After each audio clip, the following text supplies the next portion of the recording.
विद्यार्थियों, जैसा कि आप जानते हैं, हम प्रतियोगी परीक्षाओं को ध्यान में रखते हुए सामान्य हिंदी पर विशेष व्याख्यान श्रृंखला आयोजित कर रहे हैं और इस व्याख्यान माला में हम संधि पर चर्चा कर रहे हैं। पिछले व्याख्यान में हम स्वर संधि की 3 प्रकारों पर चर्चा कर चुके हैं। पहली दीर्घ संधि, दूसरी गुण संधि और तीसरी वृद्धि संधि। आज हम उससे आगे जो शेष बची हैं स्वर संधि में, वो हैं यण संधि और अयादि संधि। उस पर हम चर्चा करने जा रहे हैं। देखिए, अब तक हमने दीर्घ संधि कर चुके, हम गुण संधि कर चुके हैं और वृद्धि संधि कर चुके हैं। आज हम करेंगे यण संधि और अयादि संधि। एक ही व्याख्यान में हम इन दोनों संधियों को करेंगे। और ये भी आपको पता है कि हम स्वर संधि कर रहे हैं, तो स्वर संधि में यण संधि किस तरह से बनती है वो देखिए आप। कि अब तक हमने क्या किया था कि ए या आ में हम भिन्न स्वरों को मिला रहे थे। अब हम रिवर्स करेंगे, भिन्न स्वरों में, यानी कि ए आ से भिन्न स्वरों में हम अब ए आ को मिलाएंगे। तो सबसे पहले हमारे पास ई और ई हैं, तो इसमें अगर हम ए को मिलाएंगे, देखिए ये तीर का निशान अब मैंने रिवर्स कर दिया है, ये मैंने यहाँ ये तीर का निशान कर दिया। इसका मतलब क्या हुआ कि ई और ई में अब ए मिलाएंगे। सिर्फ ए को मैं क्यों ले रहा हूँ कि ए को मिलाने से ही पता लग जाएगा कि क्या बनना है। उसके बाद अगर जैसे आ मिलता है तो उसमें आ की मात्रा लग जाएगी, ऊ मिलता है तो उसमें ऊ की मात्रा लग जाएगी, इस तरह से। तो अब देखिए ई और ई में जब ए मिलता है तो हम बना रहे हैं ये। ई और ए को जब आप साथ साथ बोलेंगे तो स्वाभाविक रूप से जो ध्वनि निकलेगी वो है ये की ध्वनि। इसी प्रकार ऊ या बड़ा ऊ में जब आप ए को मिलाएंगे, ये देखिए आप जब ए को मिलाएंगे तो जो स्वाभाविक ध्वनि है वो क्या निकलेगी, वह। ऊ और ए को जब साथ बोलेंगे, एक साथ बोलेंगे तब, तो वह। इस प्रकार री में जब आप ए को मिलाएंगे, जो री की जो ध्वनि है इसमें जब ए मिलेगा, देखिए जब हम उसमें कर रहे थे, गुण संधि में कर रहे थे, तो ए या आ में री मिल रहा था तो अर बन रहा था, अर। चाहे आ मिल रहा था तो भी अर ही बन रहा था। अब उल्टा है, री में ए मिलेगा तो अब पूरा रे बनेगा, ठीक है ना। अब ए बाद में है, दूसरे शब्द की पहली ध्वनि है अब, और री पहले शब्द की अंतिम ध्वनि है, इसलिए अब क्या बनेगा, ये रे बनेगा। तो ये व रे एक तरह की संधि ये बनी, और इसलिए हमने इसका नाम पहले जो हमने ये बनाया है उसके आधार पर रखा, और वो नाम रखा हमने यण संधि। आप देखिए उदाहरण किस तरह से ये बनता है। एक शब्द है, आपने खूब पढ़ा है, ये आता ही रहता है, आप लिखने में भी खूब प्रयोग करते हैं इसका, इति प्लस आदि। इति में जब आदि को हम जोड़ेंगे तो क्या बनेगा, आप देखिए इसका मैकेनिज्म देखिए पहले कि इति, ये छोटी ती है ना, तो इसको बोलेंगे इति प्लस, तो आप समझ गए होंगे ना मैं मैथमेटिक्स का प्रयोग क्यों कर रहा हूँ। जोड़ रहे हैं हम, इनको मेल करा रहे हैं इनका, ताकि हमें जो निकटतम ध्वनियाँ हैं उनका पता लग जाए। संधि में इस बात का खास ध्यान रखना है कि निकटतम ध्वनियों का मेल होगा। तो निकटतम ध्वनियाँ कौन सी होंगी, इधर से तो आ है और इधर से देखिए क्या है, इति में छोटी ई है और इधर से क्या है, आ। ये निकटतम ध्वनियाँ हैं, आप देखिए इनका मेल जब हम करेंगे तो आप देखिए ई में जब ए मिलता है तो क्या बन रहा था, ये, और अब है आ, तो सिर्फ आ की मात्रा लग जाएगी ये में, और क्या बन जाएगा, या। तो अब देखिए आप, अब इसमें एक खास बात ध्यान है मैकेनिज्म में, देखिए ती, छोटी जो ती थी इसमें से ई निकल गई, तो क्या बचा भाई, छोटी ती कैसे बनती है, देखिए आप, छोटी ती बनती है तय हलंत प्लस छोटी ई, दिस वन, यही तो बनता है भाई। ई की तो मात्रा लग गई, तो इसका मतलब ई की मात्रा निकलने से क्या बन गया, आधा तय बच गया यहाँ पर, और आ के साथ मिलके वो ई जो है क्या बना दिया, या बना दिया। तो हमारे पास क्या बचा, हमारे पास ई तो ऐसे कैसे, पहला अक्षर तो जो था वो तो सेम, और ती में से ई निकल गया तो आधा तय, और वो ई और आ मिलके क्या बन गया, या। ये देखिए आप, ये मैकेनिज्म देखिए आप इसका, और छोटा दी जो है ऑलरेडी है ही, इत्यादि। तो परिवर्तन कहाँ हुआ, ये परिवर्तन है, देखिए आप अनुमान नहीं लगा सकते कि इस परिवर्तन को आप नहीं पहचान पाएंगे। इति और आदि अलग अलग जब रहेंगे तो आप बिल्कुल अनुमान नहीं लगा सकते कि इसका इत्यादि शब्द बनेगा। तो ये इसकी खास बात है, और मैं कहूँगा कि यण संधि वास्तविक संधि है, जिसमें संधि होने के बाद ध्वनि परिवर्तन इतना इतना शार्प है, इतना अलग है कि वो अनुमान में नहीं आता। तो इसलिए आप इसको बड़े ध्यान से करना है। तो ये हमारा बना इत्यादि। क्या बना? इत्यादि।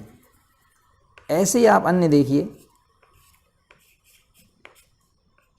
एक बार आप मैकेनिज्म समझ जाओगे तो फिर आपको दिक्कत नहीं रहेगी। अगला देखिए प्रत्येक। अब इसमें देखिए आधा तय है और यह है। इसका मतलब क्या हुआ कि यन संधि का ये उदाहरण है। मात्रा इसमें ए है, ठीक है। तो क्या बनना चाहिए? पहले ई आना चाहिए, उसके बाद ए या कोई जो भी मात्रा है वो। तो आप इसमें पहला शब्द आपका क्या होना चाहिए? प्र तो ऐसे कैसे है और ई वाला शब्द होना चाहिए। तो क्या बनना चाहिए? प्रति। प्रति शब्द तो आप जानते ही हो। और फिर आप देखिए मात्रा क्या है? ए की मात्रा है तो ए आएगा, फिर ए की बजाय क्या आएगा? ए। और एक, प्रति एक, एक एक को, उसको हम क्या बोलते हैं? प्रत्येक बोलते हैं। समझ गए ना? इसका मैकेनिज्म देखना, इसमें से ई निकलेगा और ये ए, और ई के साथ जैसे ही ए मिलता है ये बनता है, लेकिन यहाँ ए है तो ए की मात्रा और लग जाएगी। तो क्या हो गया? आधा तय बच जाएगा। ये देखिए आप, आधा तय बच जाएगा और ए की मात्रा लग जाएगी ये पर। तो क्या हो गया? प्रत्येक। ए की मात्रा क्यों लगी? क्योंकि यहाँ ए है इसलिए, ठीक है। अब देखिए स्वागत। स्वागत में आपने बड़ा देखा होगा, बड़ी गलतियां करते हैं बच्चे। एक तो जो साधारणतया हम दीर्घ संधि पढ़ते हैं उसमें हम कर सकते हैं इसको आसानी से, स्व प्लस आगत कर सकते हैं ना। दीर्घ संधि में हम, क्योंकि इसमें ए है और इसमें आ है, दोनों मिलकर आ बन जाएगा, तो क्या बन जाएगा? स्वागत बन जाएगा। लेकिन इसका अर्थ देखिए आप, स्वागत का अर्थ क्या होता है? अंग्रेजी में क्या बोलते हैं इसको? वेलकम। कि आपका आना शुभ है, हमारे लिए अच्छा है, तो हम स्वागत करते हैं, वेलकम। देखिए आप, ठीक है। लेकिन यहाँ जो दो शब्द हमने अलग अलग बनाए हैं दीर्घ संधि के हिसाब से, तो उसका क्या मतलब निकला? स्व का मतलब स्वयं और आगत का मतलब आना। स्वयं का आना, वेलकम क्या स्वयं के आने को कहते हैं क्या भाई? बिल्कुल नहीं। तो इसका मतलब आना अच्छा हो, ये इसका भाव निकलना चाहिए स्वागत का। तो इसका मतलब ये दीर्घ संधि गलत है, ये नहीं बनेगी। जैसे मैंने पहले बताया था कि दोनों शब्दों के मेल से जो शब्द बनता है उसका अर्थ और उन दोनों शब्दों का कंबाइंड अर्थ एक ही होना चाहिए, अलग अलग नहीं होना चाहिए। स्वयं का आना अर्थ स्वागत का कतई नहीं है, नहीं है ना, ये तो मानते हैं ना आप। तो फिर क्या होगा? आना अच्छा हो, ये इसमें आना चाहिए। तो फिर देखिए आप, फिर इसमें संधि बनेगी आपकी यन संधि, और इसमें बनेगा आपका, क्योंकि वह बन रहा है, यह तो बनता है ई के साथ मेल से और वह किससे बनता है? ऊ के साथ। तो अब हम क्या करेंगे? सुशब्द है, एक शब्द नहीं मतलब उपसर्ग है, और फिर आगत। इसका मैकेनिज्म देखिए आप, यहाँ से हमने ऊ को लिया, अंतिम ध्वनि इसकी ऊ है और इसकी पहली ध्वनि क्या है? आ। और दोनों का जब निकटतम ध्वनियों का जब मेल होगा तो क्या ऊ के साथ जैसे ही भिन्न स्वर मिलेगा वह बनेगा, और जो मात्रा है वो लग जाएगी। तो आ की मात्रा है तो आ। अब देखिए आप, सु में से ऊ निकल गया तो क्या बचा? आधा से बचा ना भाई, ये देखिए आधा से ऐसे लिखते हैं, और फिर आ और ऊ मिलके तो वाह बन गया, बचा क्या? गत। अब देखिए शब्द क्या है ये? स्वागत। स्वागत ही शब्द था। अब सु का मतलब अच्छा होता है, आगत का मतलब आना होता है, तो अच्छा आना स्वागत उसी को ही कहते हैं। तो स्व प्लस आगत इसका सही विच्छेद नहीं है, दो शब्द वो नहीं है। तो दो शब्द कौन से हैं? सु है और आगत है। सु दरअसल उपसर्ग है, तो उपसर्गों का जब मेल होता है तो संधि के नियम उसमें लगते हैं। हम उपसर्गों हम इसको डिटेल से और करेंगे। ओके, तो हमारे पास क्या बना? सु प्लस आगत। प्लस का मतलब यहाँ मेल है भाई, यहाँ ये कोई वैसा व्याकरणिक टर्म नहीं है ये। कभी आप इसको भी व्याकरण का कोई समझ लो कि प्लस कोई व्याकरण में कोई चीज़ होती है ना, ये तो हम समझाने के लिए आपको बता रहे हैं कि मेल होगा, ठीक है। अभी आप देखिए दूसरा, अभी प्लस अर्थी। अभी प्लस अर्थी का मैकेनिज्म देखिए आप।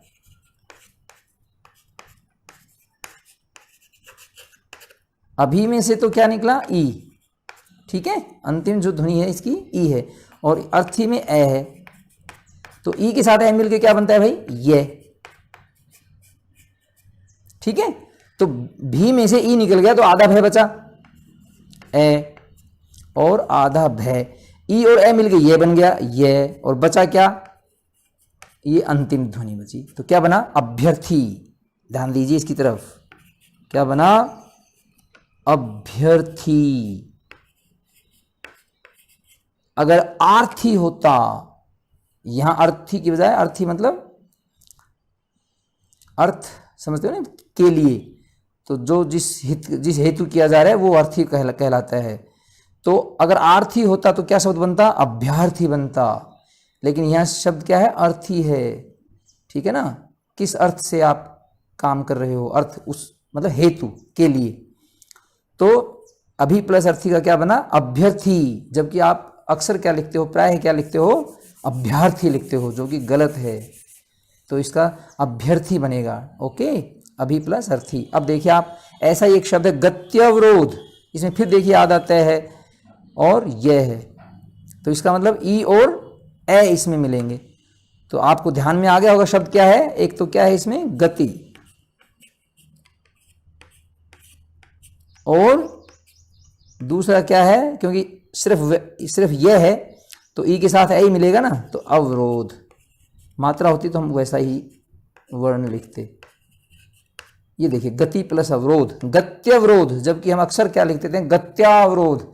अवरोध शब्द नहीं है ये शब्द क्या है? अवरोध। गति को जो रोके, गति को जो नियंत्रित करे, उसको हम क्या बोलते हैं? गत्यवरोध। जैसे पुलिस बैरिकेडिंग वगैरह लगाती रहती है ना, तो वो इस तरह से लगाती है कि वाहन की जो स्पीड है, गति है, वो कम हो जाए और पुलिस वाले बिना उसको रोके ही उसका निरीक्षण कर सकें और उसकी गति को वो इस तरह से नियंत्रित करते हैं। खासकर शहरों के आसपास जब शहर की सीमा पर कोई वाहन घुसते हैं तब ये देखने को मिलते हैं। या जब किसी वाहन की धरपकड़ चल रही हो, कोई शिकायत मिली हो, तो जब धीरे होगा तो पता लग जाएगा, आराम से हम उसके नंबर वगैरह भी देख सकते हैं प्लेट पर। तो इसलिए गति अवरोध है, तो गति अवरोध। ठीक है। अब देखिए पर्यावरण, यहाँ देखिए अब आप, इसमें फिर आधा रह है, ये आधा रह ऊपर लगा हुआ है भाई, देखिए आधा रह है और यह है।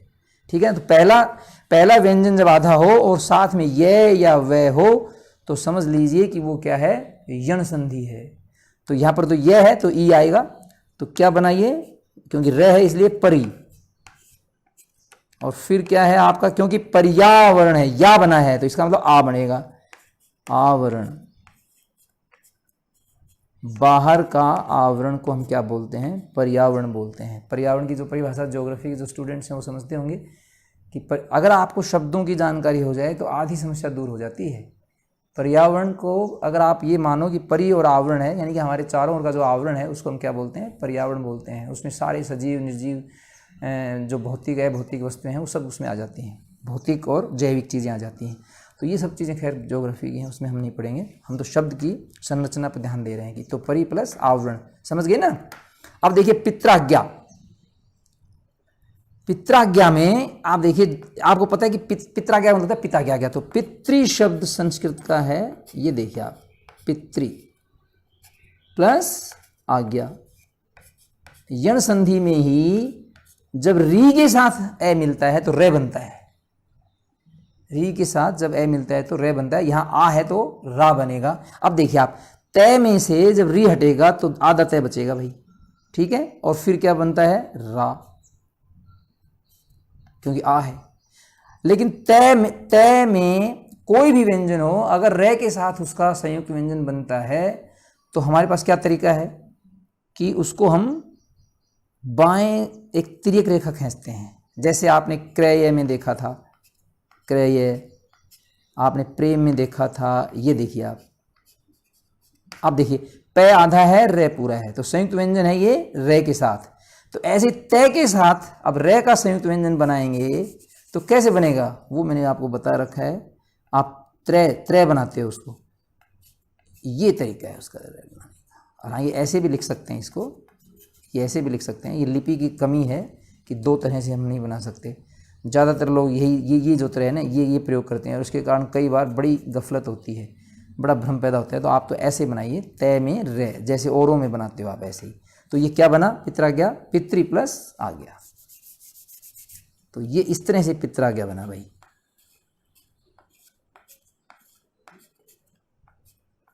आपको ऐसे लग रहा होगा कि पितृ शब्द होगा इसमें, पितृ नहीं है, पितृ। पिता को पितृ बोलते हैं संस्कृत में, जो री की मात्रा है ना वो, और वो ए के साथ मिलकर रे बनता है। और वो जो संयुक्त व्यंजन बनेगा तय के साथ, तो वो आपका इस तरह से बनेगा। ये देखिए आप पित्राज्ञा, ठीक है। ऐसे और भी शब्द हैं, मात्रादेश, आपने पढ़ा होगा मात्रादेश, माता का आदेश, तो उसमें भी आपको क्या लिखना पड़ेगा, मातृ, ये री की मात्रा प्लस आदेश। आपको एक बार तो भ्रम हो जाएगा कि मात्रादेश, मात्रा का क्या आदेश होता है, मात्रा का नहीं, मातृ का, माँ का आदेश। और ऐसे आपने देखा होगा मातृच्छा, इच्छा शब्द आ जाता है उसमें, माता की इच्छा, मातृ प्लस इच्छा, क्योंकि यहाँ ई है तो त्रि हो जाएगा, छोटी त्रि, मातृच्छा।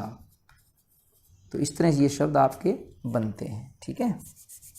अब देखिए आप एक और बढ़िया शब्द आपके सामने आ रहा है, ऊपरी प्लस उक्त। ऊपरी संस्कृत का शब्द है, या एक तरह से कह सकते हैं उपसर्ग है, जिसका मतलब होता है ऊपर। हम हिंदी में इसको क्या बोलते हैं, ऊपर बोलते हैं। तो ऊपरी को देखिए आप, ऊपरी प्लस उक्त, इसका मैकेनिज्म बनाइए आप। यहाँ तो ई और यहाँ ऊ, तो ई के आगे जैसे ही ए आए तो वह ये बनता है, और ऊ आ गया तो उसकी मात्रा लग जाएगी, तो क्या बना, यू। छोटा ऊ है तो छोटा यू, ठीक है ना। तो क्या बना देखिए आप, अब रे में से तो ई निकल गया, आधा रे बच गया, उप ऐसे कैसे, अब आधा रे हमेशा अगले उस पर चला जाता है, और यू हमारा बना था और आधा रे हो गया ये देखिए आप क्या बना, ये बना उपरयुक्त। जबकि आप हमेशा क्या लिखते रहते हो, उपरोक्त, क्या लिखते हो। और आपने देखा भी होगा अखबार वगैरह में भी बहुत सारे लोग जो है क्या लिखते हैं, उपरोक्त लिखते हैं। भाई उपरोक्त किस दृष्टि से ठीक है आप बताइए मुझे।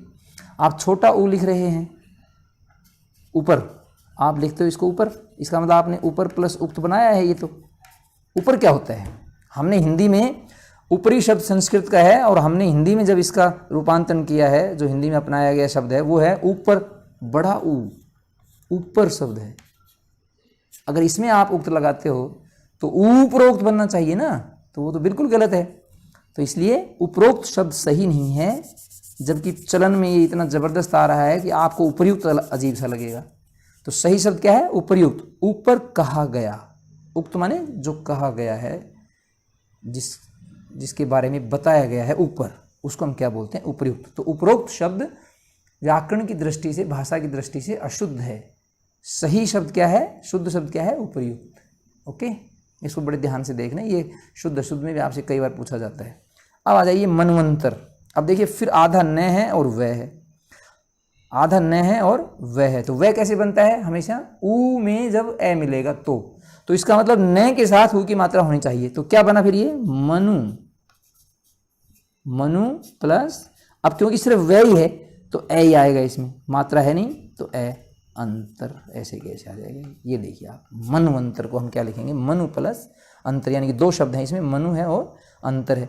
अब आप इसमें ध्यान से देखिए कि इनमें से एक खास जो पहचान की बात है वो ये है कि व्यंजन, एक व्यंजन उसमें आधा रहेगा और आगे ये या वे या फिर रे, ये वे रे बनते दिखाई देंगे। जैसे इत्यादि में आप देखिए आधा तय और या, प्रत्येक में आधा तय और ये, स्वागत में आधा से और वा, अभ्यर्थी में आधा भय और ये, गत्यावरोध में आधा तय और ये, पर्यावरण में आधा रे और ये, आधा रे है ये देखिए ऊपर।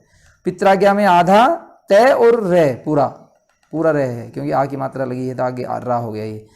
उपरयुक्त में आधा रे और ये यू, ठीक है। और ऐसे ही मनवंतर में आधा न और वे, तो ये आधा व्यंजन प्लस ये वे रे, अगर ये मिल जाए तो समझ लीजिए वो यन संधि है। और अगर यह है तो ई के साथ जो पहला शब्द है वो ई पर खत्म होगा, और अगर वह है तो वो ऊ पर खत्म होगा, पहला शब्द, पहले शब्द की जो अंतिम ध्वनि है ना ऊ होगी। और अगर रे है तो क्या होगा, री की मात्रा, जो ऋषि वाला जो री है ना वो ये मात्रा, तो अंतिम ध्वनि उसकी क्या होगी, री होगी। तो ये स्वर हैं सारे। तो इस तरह हमने यन संधि को किया, ये हमारी यन संधि थी जिसमें ये व रे बनते थे। अब हम करेंगे जो अंतिम स्वर संधि में जो अंतिम संधि है अयादि संधि, उसको हम करेंगे। तो अयादि संधि में क्या होता है कि देखिए हमने ई ऊ और री में हमने ए को मिला लिया, अब बचे हैं ए ऐ ओ औ। तो सबसे पहले हम देखते हैं ए में, ए में यदि हम ए को मिलाएं तो क्या बनेगा, ए में यदि हम ए को मिला रहे हैं तो ए, इसका मैकेनिज्म मैंने आपको शुरुआत में बता दिया था। तो ये ए बना, और आई में जब हम मिलाएंगे ए को तो आय बना, ओ में मिलाएंगे तो औ बना, और औ में मिलाएंगे ए को तो बना आओ। तो इस तरह से ये अय आदि बने, ए बना पहला, फिर आय, फिर औ, फिर आओ, और इसीलिए इसका नाम हमने क्या रखा है, अयादि संधि। ठीक है, ओके। अच्छा, ए के भिन्न यदि कोई दूसरा मिलता है, जैसे आ मिलता है तो क्या हो जाएगा, आया। ठीक है, ई मिलता है तो आई, ई की मात्रा लग जाएगी, ऊ मिलता है तो ऊ की मात्रा लग जाएगी। इस तरह से ये चलेंगे, री नहीं मिलेगा इसमें। ओके, तो ऐसे ही आगे अगर ए के भिन्न अगर कोई स्वर मिलता है तो उसी की मात्रा उसमें लग जाएगी साथ। तो अब हम देखते हैं कि किस तरह से अयादि संधि बनती है। देखिए कुछ शब्द देखिए आप। सबसे पहले हम लेते हैं ने प्लस अन को, है ना। तो ने और अन का आप मैकेनिज्म देखिए, ने और अन। ने हालांकि कोई शब्द नहीं है, लेकिन अयादि संधि में हम इनका प्रयोग कर रहे हैं। तो ने में से हमने क्या निकाला, ए, अंतिम ध्वनि क्या है, ए है, और इसमें क्या है, पहली ध्वनि ए है। दोनों मिलकर क्या बना, ए और ए मिलकर क्या बन गए, अय, अय बने हैं। अब आप देखिए, ने में से ए निकल गया तो आधा ने बचा ना, तो आधा ने आना चाहिए, लेकिन नहीं, क्योंकि अय बना है तो ये ए आधा ने में मिलकर पूरा ने में बदल जाएगा। तो क्या बना, ए तो ने में मिल गया तो ने हो गया, और ये बच गया, और उधर क्या बना है, न, तो क्या बना, नयन। ने प्लस अन का क्या बना, नयन। इसी प्रकार आप देखिए आई का उदाहरण देखिए आप, गई प्लस अक, इसको देखिए आप, गई प्लस अक को देखिए आप, गई प्लस अक। हालांकि गई बोलना नहीं चाहिए, इसका बोलना होता है गए। एक तो होता है ग, ए की मात्रा, और एक होता है गए, जैसे गैर शब्द होता है ना, गैर जिम्मेदार, तो गए प्लस अ कहिए। लेकिन अब क्योंकि एक आदत सी पड़ी हुई है ना सभी को, सभी हिंदी भाषियों, तो गई बोलते हैं इसको, गए और ई बोलते हैं, वो नहीं है इसका। तो अब देखिए, इसमें से हमने आई की मात्रा निकाली, और यहाँ से हमने निकाला ए को। आई के साथ जब ए मिलता है तो क्या बनता है, आय बनता है। तो क्या बना, ये गायक बना। ने प्लस अन, ए जब था तो नयन बना, और जैसे ही आई आया तो क्या बन गया, गायक बन गया, आय बन गया ये। ठीक है ना। ऐसे ही आप देखिए ओ के साथ, देखिए आप ओ के साथ देखेंगे, पो प्लस अन, आप देखिए पो प्लस अन, ओ, यहां से तो ओ, और यहां से ए, ओ और ए क्या बनते हैं, औ, औ। तो वही जैसे कि मैंने नयन में बताया था, तो क्या बन जाएगा, ये पवन। और औ में जब मिलाएंगे आप तो क्या बनेगा, औ में बनेगा आव। तो पौ प्लस अन करेंगे तो पवन नहीं बनेगा, क्या बनेगा, पावन, क्योंकि आव बनता है। इसी प्रकार भो प्लस अन में जब आप करेंगे तो क्योंकि ओ है तो क्या बनेगा, औ, तो भवन बनेगा। लेकिन जब भऊ औ लगाएंगे, भऊ प्लस उक करेंगे, उ की मात्रा और लग जाएगी साथ, तो फिर क्या बनेगा, भावुक बनेगा। अगर भऊ प्लस अन होता तो भावन, और भऊ प्लस उक है यानी उ की मात्रा लगा तो हमें क्या बन गया, भावुक बन गया। ऐसे ही देखिए नव प्लस इक में, आप देखिए नव प्लस इक में क्या होगा, क्योंकि औ है तो क्या बनना चाहिए, आव, लेकिन मात्रा क्या है, ई, तो आवी, तो क्या बन गया, नाविक बन गया शब्द। तो इस तरह से अयादि संधि में आप देखिए, अय बना, आय बना, औ बना, आव बना, फिर औ बना, आऊ बना, और आवी। इस तरह से ये शब्द आपके बनते चले जाएंगे। और अंतर आप देखिए अयादि संधि और यण संधि में। अयादि संधि में आधा व्यंजन नहीं है ये से पहले या वैसे पहले, जबकि यण संधि में ये वैसे पहले आधा व्यंजन आपको मिलेगा, ये व रे से पहले, ये व रे से पहले आधा व्यंजन मिलेगा। वो उसकी विशेष पहचान है यण संधि की, जबकि यहाँ नहीं है, यहाँ ये के साथ पूरा व्यंजन है। देखिए नयन, देखिए गायक, आयक, ठीक है। देखिए पवन, पव, पूरा प है।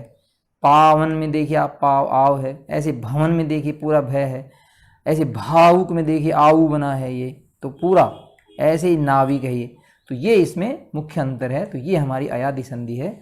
तो इस तरह हमारे सम्मुख स्वर संधि के ये जो 5 रूप हैं। अब आप देखिए 5 रूपों में पहला था दीर्घ संधि, जब दीर्घ स्वर बनता है। फिर गुण संधि है जिसमें गुणात्मक परिवर्तन होता है, ए, ओ और अर, 3 शब्द बनते हैं, 3 ध्वनियाँ बनती थी।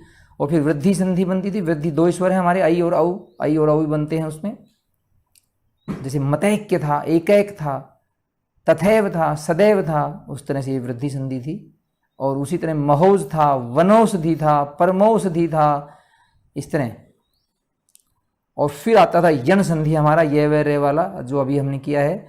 तो वास्तविक रूप से देखा जाए तो संधि यण में और गुण में दिखाई देती है, बाकी तो आप आसानी से पहचान लेते हो। और फिर अंत में हमने किया है अयादि संधि। तो अब आप देखिए सारे स्वर आपस में किसी न किसी रूप में मिल लिए हैं, कोई भी स्वर अब बचा नहीं है मिलने के लिए। तो ये 5 केसेस जो है स्वर संधि के बनते थे।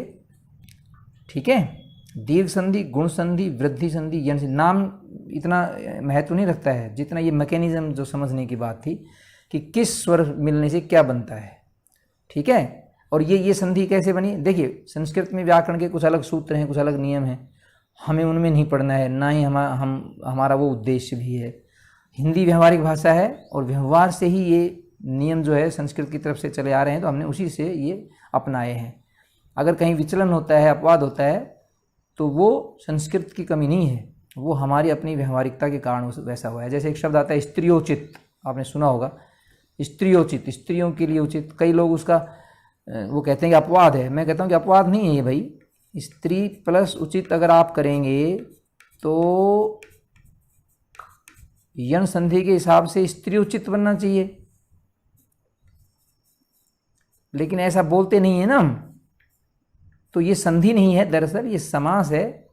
स्त्रियों के लिए जो उचित है उसको हम क्या बोलते हैं, स्त्रियोचित बोलते हैं। वो समास में परिवर्तन होता है, तो संधि का वो उदाहरण नहीं है। ऐसा अक्सर आप पढ़ते होंगे, जब सुनते भी होंगे कि ये अपवाद नहीं है, ये दरअसल समास में चले जाते हैं ये। तो ऐसे आपको ध्यान रखना है कि किस तरह से स्वरों का आपस में जब मिलता है। ये व्यवहार से देखा गया है कि ए में आ मिलाएंगे तो दीर्घ से दीर्घ बनेगा, इससे आगे तीसरा तो वर्ण है ही नहीं हमारे पास ए का। ठीक है ना। ऐसी वृद्धि में आप देख लीजिए, गुण में और यण में आपको खास ध्यान रखना है। बस वही संधियां जो है एक तरह से थोड़ा सा आपके लिए समस्या पैदा कर सकती हैं। और अब हम अगले व्याख्यान में व्यंजन संधि पर चर्चा करेंगे। तब तक के लिए धन्यवाद।